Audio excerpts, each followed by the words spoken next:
সাম্প্রতিক চোট ও দীর্ঘ পুনর্বাসন প্রক্রিয়ার চাপে ফুটবল থেকে অবসরের কথা ভেবেছিলেন নেইমার। ২২ ডিসেম্বর তার বাঁ হাঁটুতে অস্ত্রোপচার করা হয়। অস্ত্রোপচার করালেও আদৌ আগের মতো ফিরতে পারবেন কিনা তা এখনও নিশ্চিত নয়। এই তথ্য জানিয়েছেন তার বাবা ও agent Neymar da Silva Santos senior. সবশেষ মেনিসকাসে চোটের কারণে এখনও ভুগছেন ব্রাজিলিয়ান ফরওয়ার্ড। তবে গত মৌসুমে গুরুত্বপূর্ণ সময়ে সান্তোসের হয়ে খেলে দলকে অবনমন থেকে বাঁচাতে গুরুত্বপূর্ণ ভূমিকা রাখেন তিনি।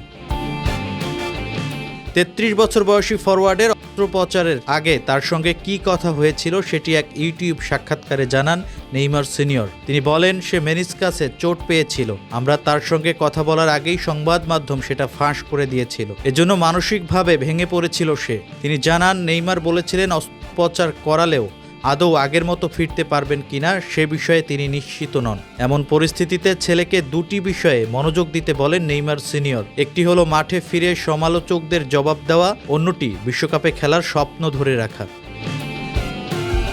২০২৩ সালের অক্টোবরে ব্রাজিলের হয়ে আন্তর্জাতিক ম্যাচ খেলতে গিয়ে নেইমারের এসিএল ও মেনিসকাস যায়। এরপর থেকে ইনজুরি ও ফিটনেস সমস্যার সঙ্গে লড়াই করে যাচ্ছেন তিনি। নেইমার সিনিয়র বলেন, অস্ত্রোপচারের সিদ্ধান্ত নিলে সেরে ওঠার পুরো পথ চলায় পাশে থাকার আশ্বাস দিয়েছিলেন তিনি। পরদিনই মানসিকভাবে ঘুরে দাঁড়ান নেইমার। ট্রেনিংয়ে ফিরে বাঁ ও ডান পা দিয়ে শট নেন, পরে গোলও করেন। তখনই তিনি জানান শেষ পর্যন্ত লড়াই চালিয়ে যাবেন।